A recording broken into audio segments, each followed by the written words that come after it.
All right, welcome to the Wednesday evening meditation and Sutra study. We'll begin with the meditation for 30 minutes. So,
All right.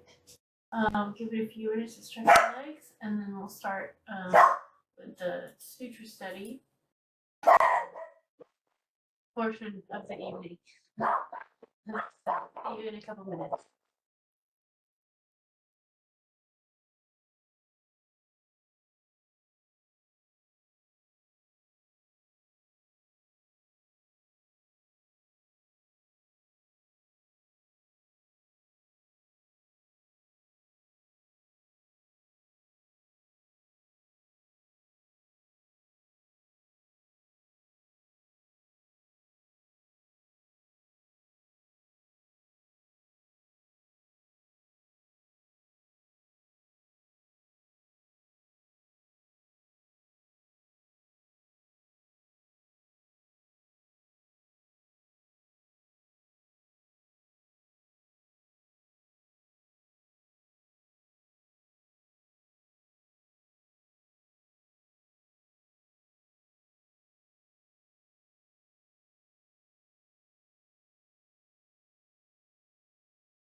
Okay, maybe this is helping. Oh, there we go. Could you guys hear us before? No, we couldn't hear you. Oh, dang. Okay. All right, we'll go back.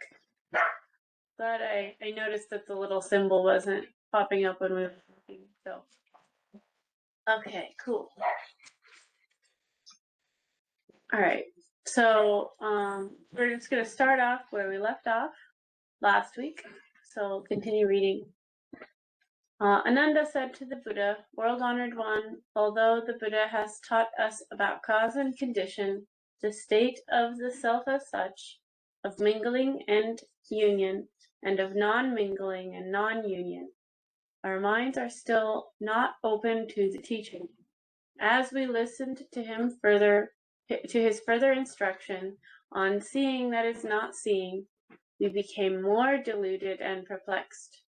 Please be compassionate enough to open our wisdom eye to enlighten us. After saying this, he shed bitter tears, prostrated himself at the Buddha's feet, and waited for the holy teaching. The Buddha took pity on Ananda and the assembly and was about to teach the profound practice of the Samathis of the great Dharani, when he said to Ananda, "Though you have tried to memorize, you have only broadened your hearing and are still not very clear about deep insight into samatha. Now listen with attention to what I now tell you fully, and those who are still in the stream of transmigration, so that you can all win the Bodhi fruit." Ananda, all living beings are subject to transmigration through various worlds because of two inverted, discriminative, and wrong views, which, wherever they occur, cause people to be caught in the turning wheel of samsara. What causes these two wrong views? They are due to their individual and collective karmas.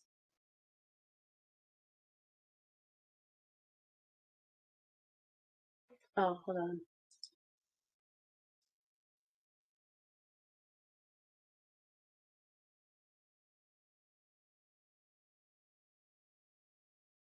Oh, yeah, thank you for bringing that to attention, the message about the audio. Yeah, we figured it out. I wasn't seeing the symbol I normally see when audio is being transmitted. So we just weren't, you couldn't hear us, but we were reading. So we restarted. We're now restarted and you can hear everything. Oh, that's great. I thought I heard you say you were going to take a short break after the meditation. We did, Okay. for a few minutes. And then, Okay. And then, yeah. I realized that my frozen screen is not maybe current. And I went to, yeah. And then I realized, oh my gosh, she's broadcasting. So that's why I sent a message. So I'm good. I'm good now. I can hear Okay. you. Thank you. Thanks. Thank you. Mhm. Hey. Bye. Thanks. What is the individual karma that causes wrong views? Ananda, it is like a man who, because his eyes are inflamed, sees at night a 5-colored circle round the light of a lamp. Is this circle the color of the flame or that of his seeing? If it is the color of the flame, why does only the man with bad eyes see it while others do not? If it is the color of his seeing, since his seeing is already that color, what do you call the circle? Moreover, Ananda, if this circle is independent of the lamp, the man should see it when looking at nearby curtains, tables, and mats. If it is independent of the seeing, it should not be seen by the eyes. But why does the man with bad eyes see it? Therefore, you should know that this color is revealed by the lamplight and becomes a circle when perceived by defective seeing. Both the circle and the seeing are due to bad eyes, but that which recognizes this disease is not sick. Thus you should not say that it is either the lamp or the seeing, with the further idea of it being neither the lamp nor the seeing. It is like a second moon, which is neither the real moon nor its shadow. Why? Because the sight of this second moon is an illusory creation. So wise people should not say that this illusion is or is not form, or that it exists apart from seeing or non-seeing. In the same way, how can you prove that an illusion caused by bad eyes is the lamp or to your seeing? Still less can you establish that it is neither the lamp nor your seeing. What is the collective karma that causes wrong views? Ananda, this universe comprises, besides the Great Sea, 3,000 continents, with the largest at the center, containing altogether from east to west 2,300 countries, and other small continents, each consisting of 1, 2, 30, 40, 50, 200, or 300 countries. Nanda, in a small continent, there may only be 2 countries, one of which is inhabited by people who, as a result of their evil karma, may witness all sorts of evil states, while the inhabitants of the other country neither see nor even hear of them. Ananda, let us compare these two karmic conditions.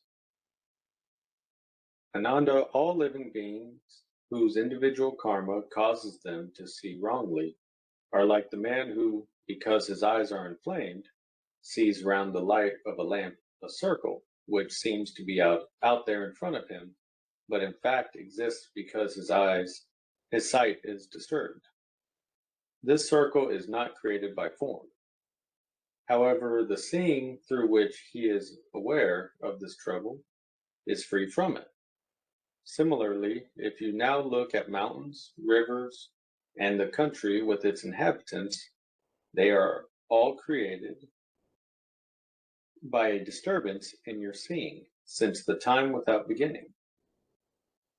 Though the seeing and its causal externals seem to be in front of you, they originally arise from your awareness of that brightness, which leads to a perception of causal falsities.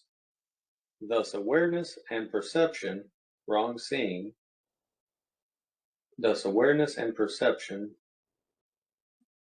cause wrong seeing, but the bright, true mind of basic Bodhi, which sees clearly these causal states, is free from all ills. That which realizes this awareness as faulty does not fall into delusion. This is seeing that is not. This is seeing that is not. How can this be comprehended by your seeing, hearing, feeling, and knowing? Therefore, your actual seeing of yourself, of me, and of living beings of the 10 types of birth is a disturbance of your seeing, and certainly not that which is aware of your wrong seeing.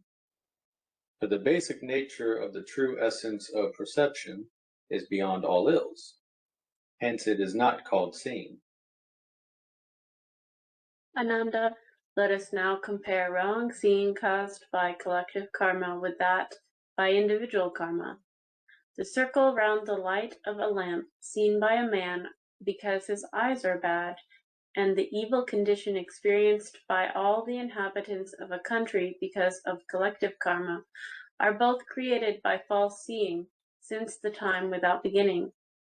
Thus the Jambudvipas, 3,000 continents and 4 great seas, the Saha world and samsaric countries in the 10 directions, as well as their inhabitants, are the product of causal seeing, hearing, feeling, and knowing, which arise from the awareness of brightness, awareness of the brightness of supramundane wondrous mind, entailing mixtures and unions of concurring causes which result in their rise and fall.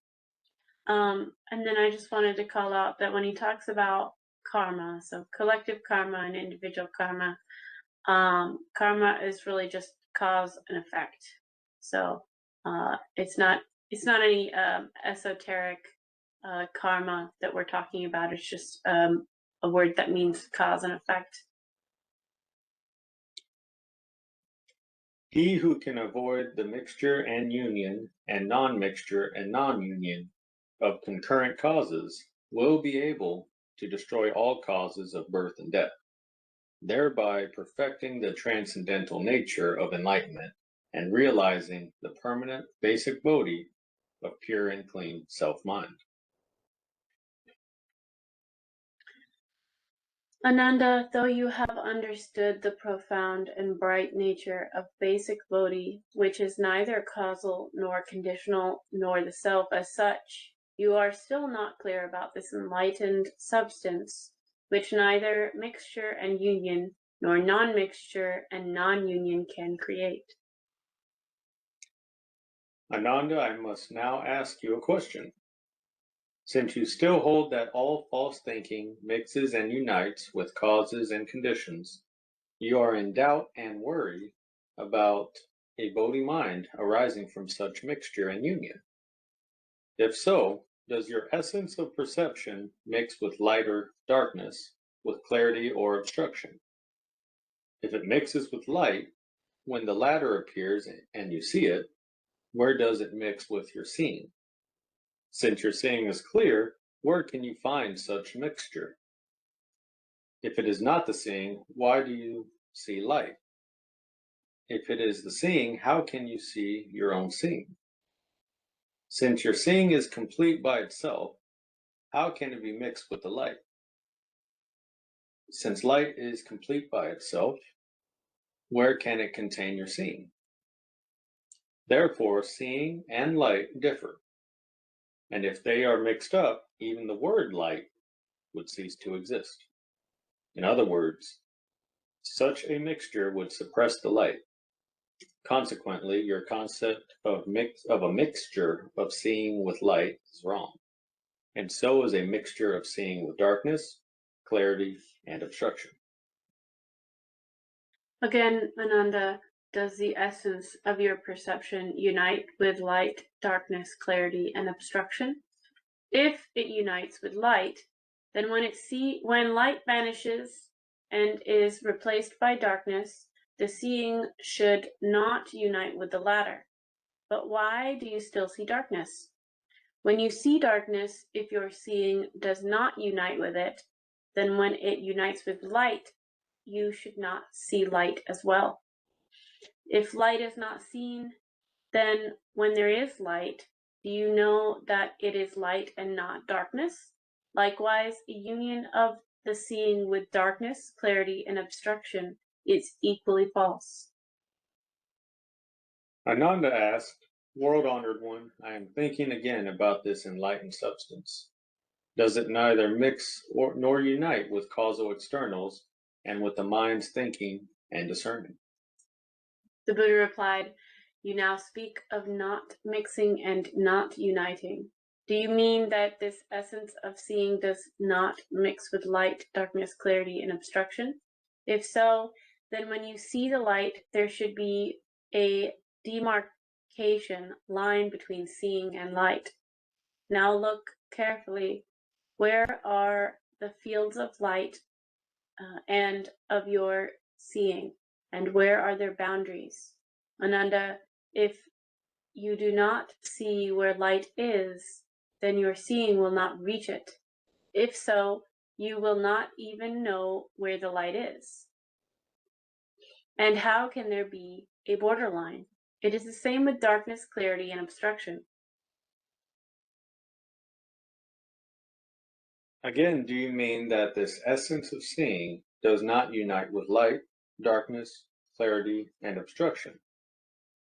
If it does not unite with light, then both the seeing and light are in opposition, like your ears and the light which can never meet. So your seeing would not perceive anything where there is light. Then how can you cause them either to unite or not? It is the same with darkness, clarity, and obstruction. Ananda, you are still not clear about the illusory appearances of all passing phenomena, which vanish wherever they arise. These illusions are in the shape of forms. These illusions are in the shape of forms, spring from the substance of wonderful Bodhi. So also are the 6 entrances, the 12 ayatana, and the 18 realms of sense, which falsely arise from the mixture and union of causes and conditions, and which falsely vanish when the same causes and conditions are disconnected. They are but creation and destruction, appearing and vanishing within the permanent, wonderfully bright, immutable, all-embracing and profound Bhuta-tathata nature of the Tathagata store, wherein neither coming nor going, neither delusion nor enlightenment, and neither birth nor death can be found. Ananda, why are the 5 aggregates fundamentally the wondrous nature of the absolute of the Tathagata store? Ananda, for instance, when a man looks at a clear sky with clear eyes, he sees only the void which contains nothing. If suddenly, without any apparent reason, he steadies his seeing, it will be disturbed, and he will see flowers dancing and other objects moving in the sky. It is the same with the aggregate rupa. Ananda, these dancing flowers come neither from the void nor from the eyes. If they came from the void, they would return to it. If there was really such a coming and going of these flowers, the void would not be empty. If voidness was really not empty, then they could not appear and vanish in it. This is like Ananda's body, which does not allow Ananda to enter it. Hold on. I see your hand is up. Go ahead. I noticed that it said if his sight is steadied in the beginning, that these things would appear. Let's see. Where was that? For instance, when a man looks at a clear sky with clear eyes, he sees only the void. If suddenly, without any apparent reason, he steadies his seeing. Yeah. He steadies his seeing. Then these other things arise. So I can tell you what I think that means. That means he's stepped out of this moment in time. So unsteadiness is crucial to the balance of this moment in time. Yeah, because steadiness is a clinging. Yeah. Its steadiness is not following the change of form and undergoing your own change. It's not this moment.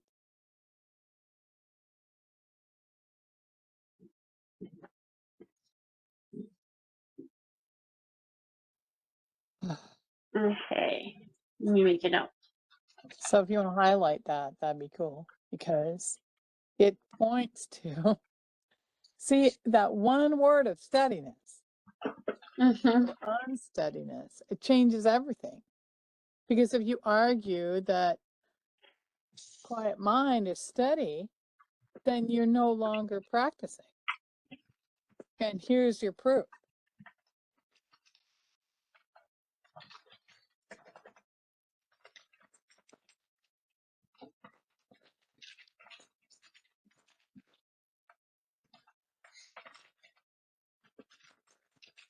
Okay, I've highlighted it and made a note.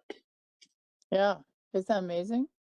That's pretty cool. I didn't notice that before. Thank you. Yeah. So I have a filter of words that run through my mind as you're reading it, and I'm thinking, okay. All right, Cool. I'm catching these things in my filter. So, all right. Yeah. All right. And then I want to clarify that the aggregate of rupa is just the Pali word for form. So the aggregate of form or naming. Yeah, that makes sense. Yeah. All right. Thank you so much. Yeah. Thank you. Where is it? Here, well, I think we were this sentence here. This is like Ananda's body, which does not allow Ananda to enter it.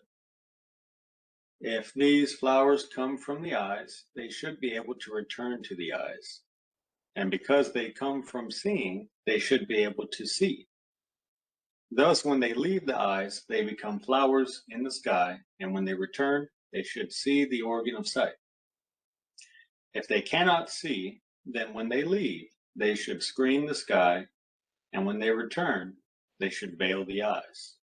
But when the man sees these flowers, his eyes are not veiled. Then why do you wait until the sky is clear to say that your eyes are really clear? Therefore, you should know that the aggregate form is unreal, for it is neither causal nor conditional nor self-existent. Your hand is up. Is that new or old? It is old. I'll take it down. Thanks. Cool. Ananda, when, for instance, a man is in good health and his limbs are in good condition, he does not feel anything. But if suddenly, without any reason, he rubs his palms together, he feels coarseness, smoothness, cold and warmth. It is the same with the second aggregate of Vedana.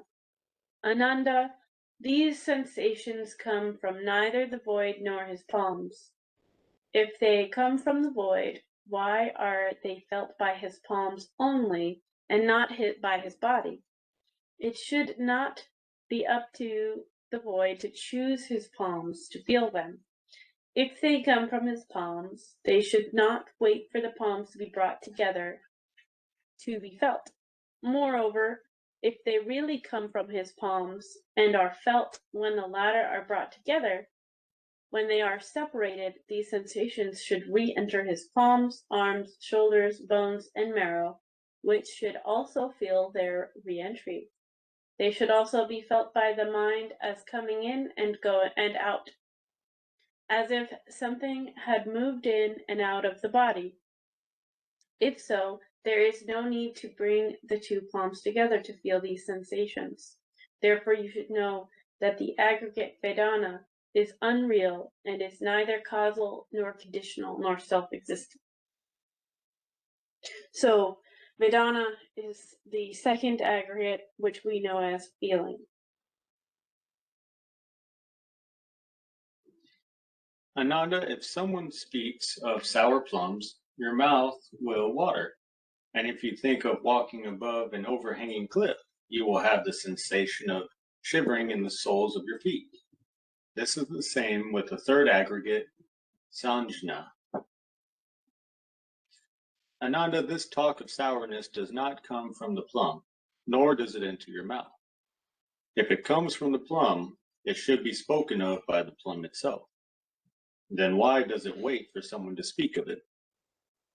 If it enters your mouth, it should be your mouth which actually talks about it. Then why does it wait until your ears hear of it?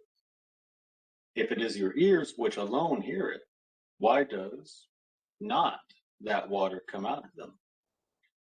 This is the same with your thought of an overhanging cliff. Therefore, you should know that the third aggregate, sanjna, is neither causal nor conditional nor self-existent. And the third aggregate, sanjna, I don't know how to pronounce that,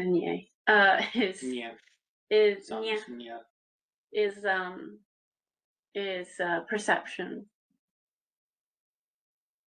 Okay, Ananda, the fourth aggregate, samskara, is like water which flows in a torrent endlessly and in good order over a fall. Ananda, this flow does not come from the void, nor is it due to the water. It is neither the water itself, nor does it exist apart from the void and the water. If it is created by the void, boundless space would become an endless flow of water, and the whole world would be submerged. If it is due to the water, then it should not be water, and it should have its own form and location, which should be apparent. If it is the water, then still and clear water should not be water. If it exists apart from the void and water, space has if it exists apart from the void and the water, space has nothing outside it, and because there is no flow without water, hold on, sorry, we don't typically read the commentary between the parentheses unless it's integral to the sentence. If it exists apart from the void and water, this is impossible because space is all-embracing and has nothing outside it, and because there is no flow without water.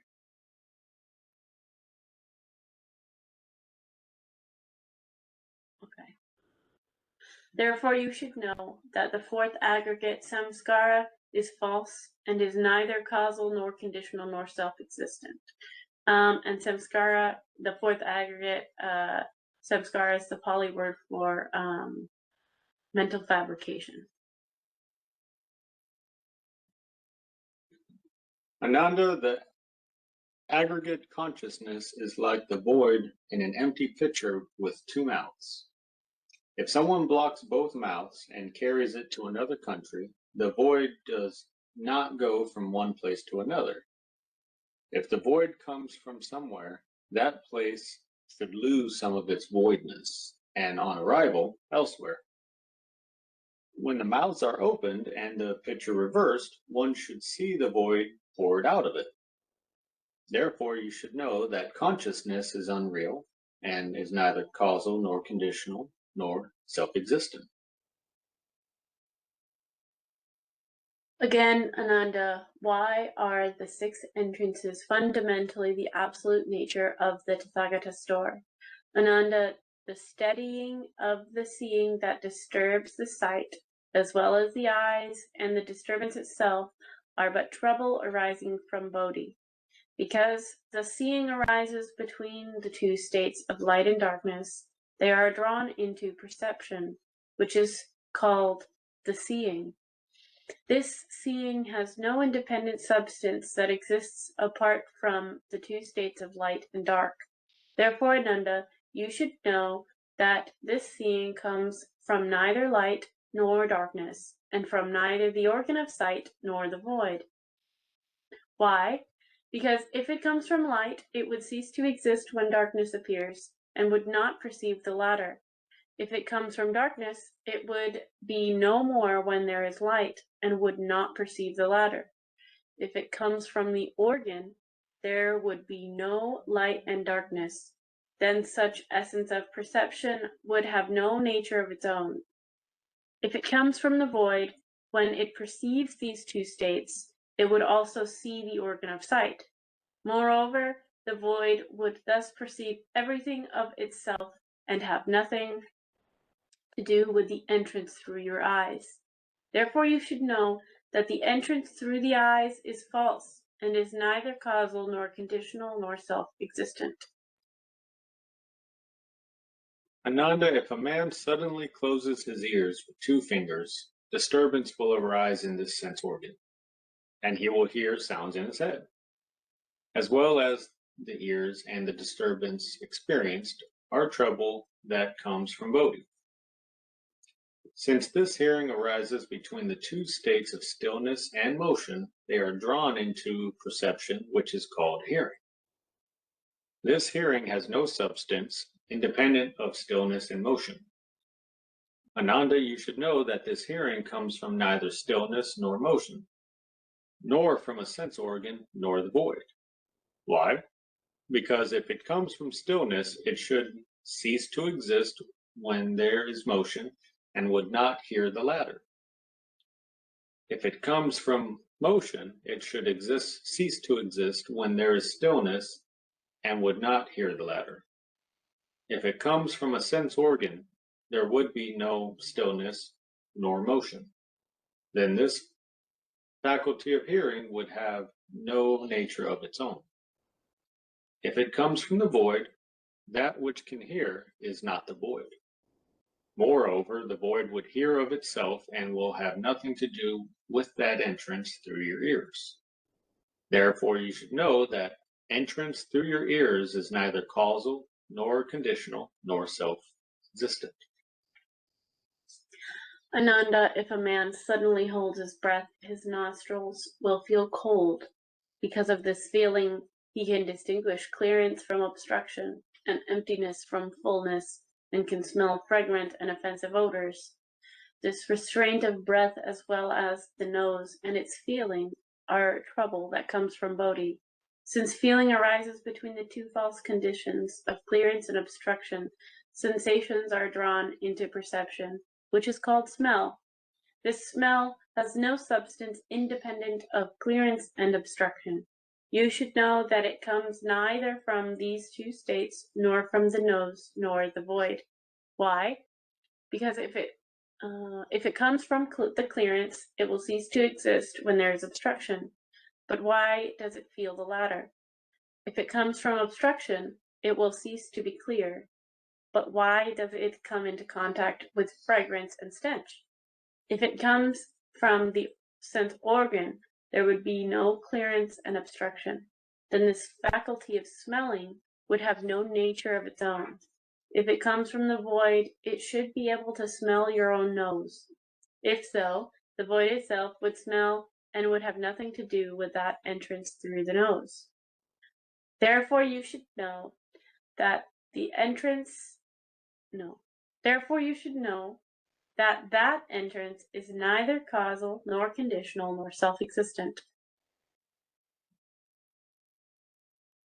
Ananda, if for instance a man licks his lips again and again, he will have trouble. If he is ill, he will experience a bitter taste, and if he is healthy, a sweet one.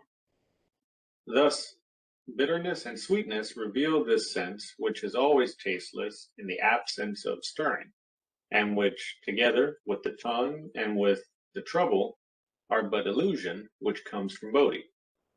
This illusion is due to false externals, bitterness and sweetness, and is drawn into perception, which is called taste. This taste has no independent substance apart from flavors, sweetness and bitterness, and tastelessness. Ananda, you should know that this perception of taste comes neither from the flavors, sweetness and bitterness, nor tastelessness, nor from a sense organ, nor the void. Why? Because if it comes from sweetness and bitterness, it will vanish in the state of tastelessness. But why does it feel the latter? If it comes from tastelessness, it will disappear when in touch with sweets. But why does it still feel sweet in bitter tastes? If it comes from the tongue, the latter originally is neither tasteless, nor sweet, nor bitter. Hence we know that the organ of taste has no nature of its own. If it comes from the void, the latter, not being your mouth, would taste by itself. Then what has it to do with that entrance through your tongue? Therefore, you should know that this entrance is unreal and is neither causal, nor conditional, nor self-existent.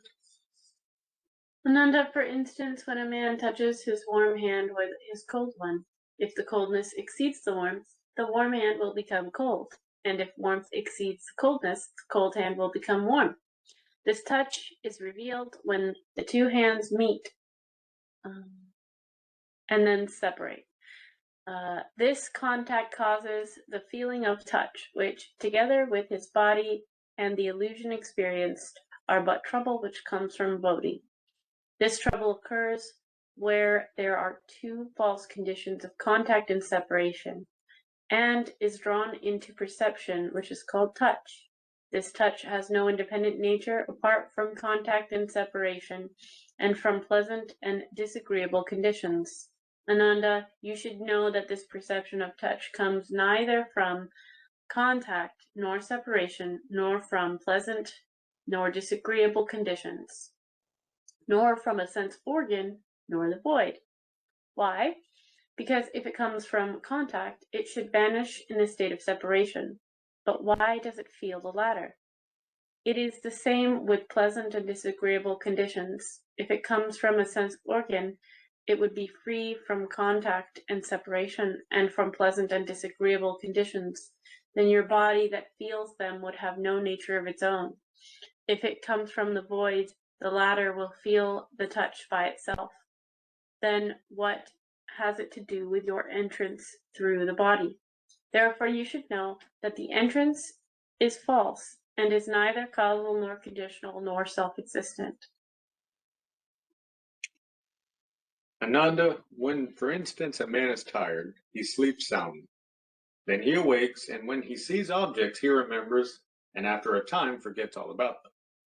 This is the inverted condition of birth, stay, change, and death, which is continuously drawn into the inner intellect. Hence the organ of manas, which, together with the intellect and the trouble, are an illness arising in bodhi. This illness comes from perceiving the two false conditions of birth and death, a perception which covers all inner data that cannot be reached by seeing and hearing. Hence it is called knowing. This knowing has no substance of its own, apart from the waking and sleeping states, and from the conditions of birth and death. Thus, Ananda, you should know that the organ of knowing comes neither from the waking and sleeping states, nor from the conditions of birth and death, and neither from a sense organ, nor the void. Why? Because if it comes from the waking state, it should cease to exist in the sleeping state. Then why does one sleep?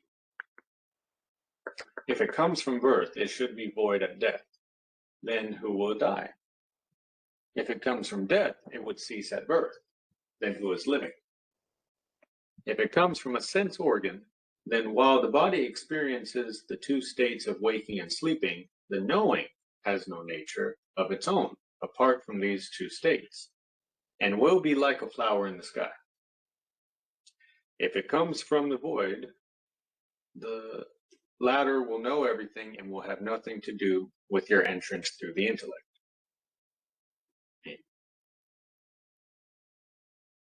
Oh, hand. Oh, thank you. Oh, I see your hand. Go ahead. Could you highlight that paragraph? That sounds like the making of a really good it's not mantra, but what's the other word? There's mantra Gatha. and gatha. It sounds like the making of a very good gatha. Yeah. Thank you. I'm gonna just put Gatha so that we can search for that later. Cool. Thank you. Oops.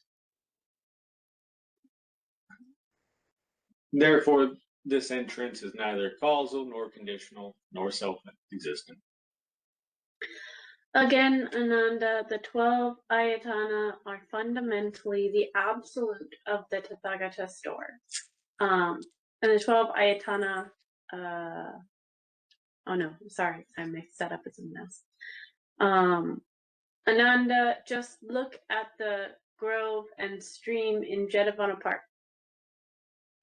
Is it form? Sorry, I don't know why that confused my brain. Is it form that creates the eye's seeing, or vice versa? If the organ of sight creates form, when you see the void, which is not form, form would vanish, which means that nothing would exist. Then, if form is no more, what can be used to reveal the void? It is the same with the void. I see your hands up. Go ahead. So just imagine for a minute using your eyes to create form. There would we might go insane because we wouldn't recognize it for anything. It wouldn't have a name. So I don't think I've ever seen anything that I couldn't name or at least associate with something I could. So therefore, imagine using your eyes to create form. You would go insane. I can't even imagine that. Yeah. Yeah, I know. But I mean, if he's asking us, if he's pointing that out, the reveal is in the attempt to try to do what he's revealing. Yeah. And then you're quite, blatantly aware that it's not your eyes that create form, it's your mind. Yep. And yeah, so that's super cool. It's all super cool. So I mean, yeah. that's echoed throughout the entirety of what we've read already. This today, it's No, I know. it's an effort to guide Ananda back to it. A thought arises in your mind, and it doesn't have a cardinal location. Stop trying to locate your mind because it's not. You can't. It doesn't come from. Yeah, What? but it's a true master of the effort when one can flip it and ask the practitioner to create form from the eyes. Yeah. And if you it's a wonderful opportunity for a teacher to use that in their teaching strategy. You can say to your student, okay, if you're convinced, that comes from the object, then create form with the eyes. I mean, and then quite clearly they're going to say, well, I see a box, but they're going to say, well, you're going to ask, what did the eyes create the box? Where did the box come from? And they're going to be completely stuck. Mm-hmm. You Mm-hmm. know, and there's your argument. There's your argument that it's not the eyes, it's the mind. Yeah. But it's amazing here because the Buddha gives gives us teachers the tools with which to reveal, and reveal with fun. This is so much fun to ask a student, what are you seeing? And it's so much fun. I mean, so anyway, I'm just pointing that out. That's Yeah. all. Yeah, I mean, all of these concepts inherently, I mean, you can't point directly to them, and most people uh, aren't aren't aware of what a thought is, and so Yeah. I mean, reading this section is really good because to me, it defines what is a thought, and it also says, where the thought doesn't come from. So what are Right. you left with? Well, of course, the Buddha's not going to tell Ananda that it's a thought. He wants Ananda to answer that question himself. Sure. If you tell a student, then they never figure it out because Mhm. they never know themselves. So anyway, Yeah. that's my input. Thank you, and I'm gonna mute now. Thanks. Yeah. I mean, also it's this section is cool because he goes in depth about the senses, and he goes in depth about the 18 fields of sense, which are the sense organs, uh the senses of themselves. So like your sight, smell, taste, touch, consciousness, or knowing, and then the perception. So Yeah, those it's six amazing. senses, threefold, are the 18 fields of sense. Yeah, that's amazing. Absolutely amazing. Isn't that just amazing? And when you take that to somebody and you show it to them, they're just, so this sutra really is a teacher's sutra.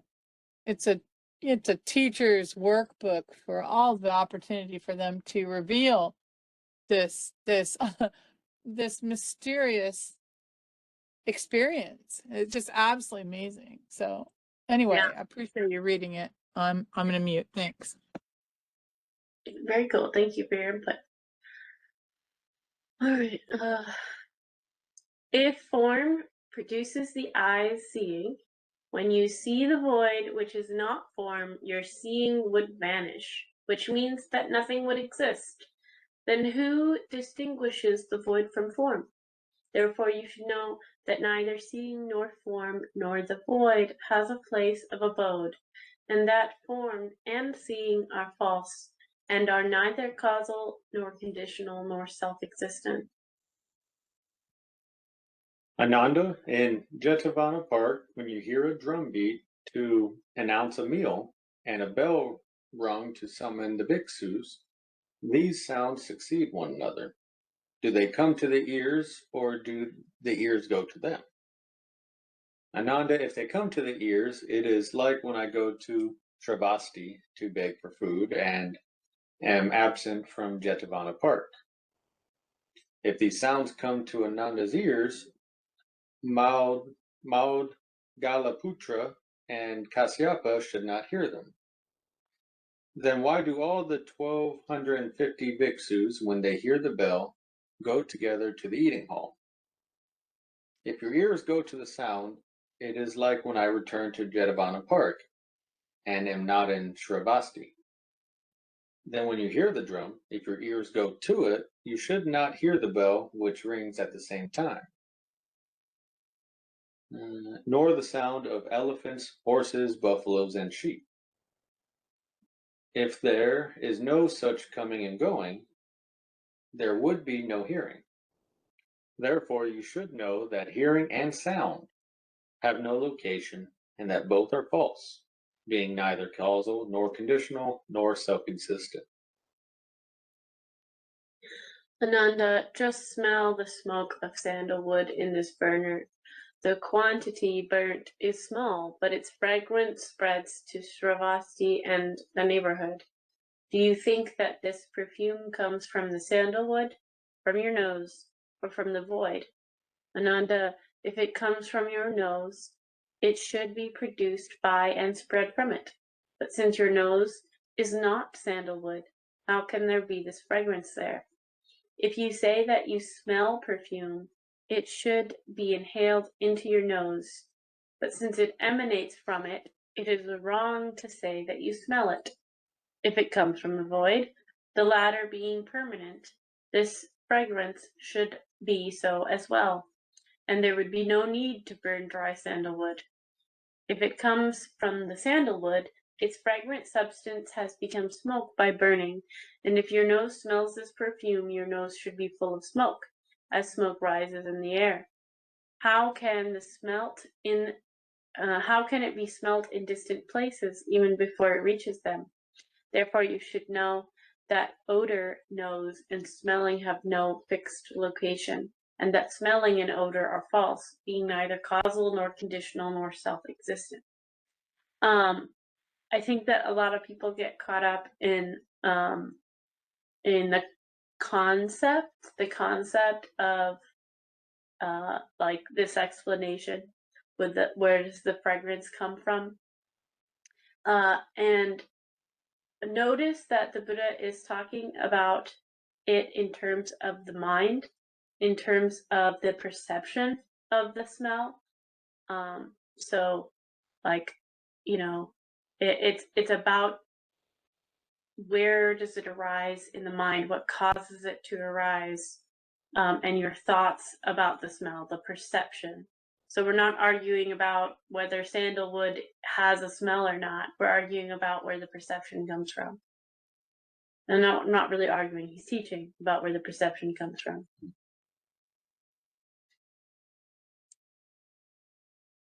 Ananda, twice a day, you go out to beg for food and occasionally are given butter and cream, which are tasty delicacies. Do you think that this taste comes from the void, your tongue, or the food? Ananda, if it comes from your tongue, the latter has already become butter, and since you have only one tongue, how can you then taste honey? If you do not, this means that your taste does not change. Then how can it be called tasting? If it changes, and since your tongue is of one substance, how can this single tongue know various tastes? If it comes from the food, the latter cannot know, then how can it taste itself? Assuming that it knows itself, it and other food will have nothing to do with your tasting. If it comes from the void, when you bite the air, what does it taste like? Assuming that it comes from the void, when the latter tastes salt, as your tongue is salty, your face should be so too. If so, all men would be like fish in the sea. If you are salty, you will not know what is tasteless. If you do not know what is tasteless and do not taste salt, you will have no taste. Then how can there be taste? Therefore, you should know that neither taste nor tongue nor tasting has location, and that tasting and taste are false, being neither causal nor conditional nor self-existent. Ananda, you are accustomed to rub your head with your hand every day early in the morning. When feeling this rub, do you know whether that which rubs your hand or your head? Oh, no, hold on. Do you know whether that which rubs your hand? Oh, I'm sorry. I did miss this. When feeling this rub, do you know whether that which rubs is your hand or your head? Thank you. That made it make sense. If it is your hand, then your head should not feel that it is being rubbed. If so, how can there be touch? If it is your head, there would be no need for your hand to rub it. Then how can you call it touch? If both hands and head are subjects, then you, Ananda, should have two bodies. If it comes from the contact of your hand with your head, then both your hand and head should be one, and one thing cannot contact itself. If it is two, from which does it arise? For subject and object differ. Neither can there be touch when your head comes into contact with the void. Therefore, you should know that neither the feeling of touch nor your body has location, and that they are false, being neither causal nor conditional nor self-existent. Ananda, because of good, evil, and neutral causes, your intellect always gives rise to Dharma. Are these Dharma created by the mind, or do they exist apart from it and have their own place? Ananda, if they are the same as the mind, they cannot be its objects, for they are not its causal phenomena. Then how can they have a place? How can they have a place? If they exist apart from the mind and have their own place, do they possess knowing or not? If they do, they are merely the mind. But since they have knowing and differ from you, they should not be your Dharma, but should belong to someone else's mind. If they have knowing and are your Dharma, they are merely your mind, then how can you have another mind as well as your own?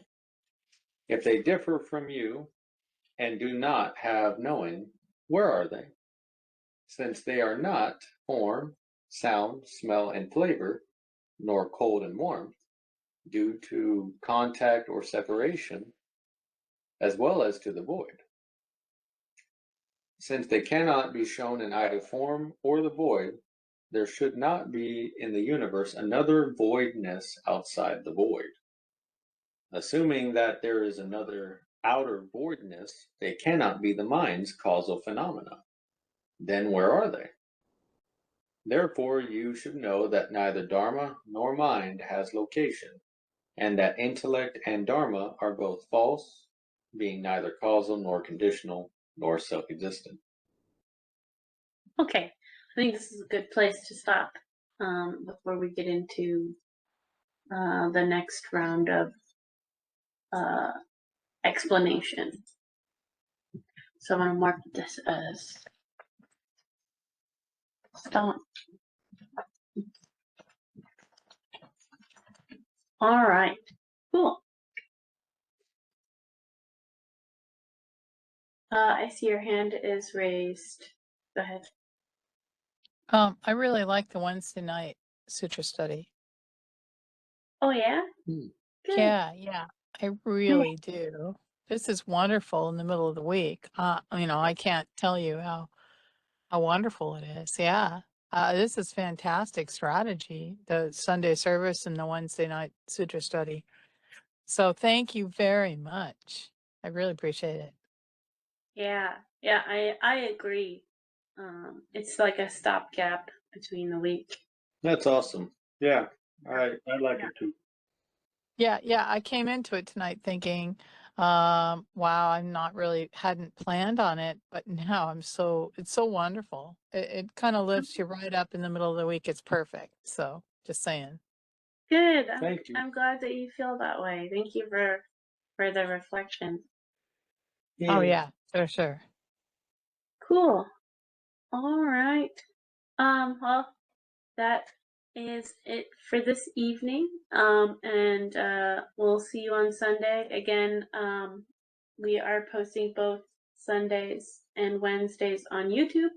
So if you missed the last couple of Wednesdays, they're on YouTube and you can feel free to watch or rewatch, and hopefully we can get reading the entire Shurangama Sutra up on YouTube as a really good resource. So that is there for us. All right, have a good night, and we'll see you next Good time. night. Thank you very much. It's wonderful. Thank Thanks. Good you. night. Good night. Bye. Bye.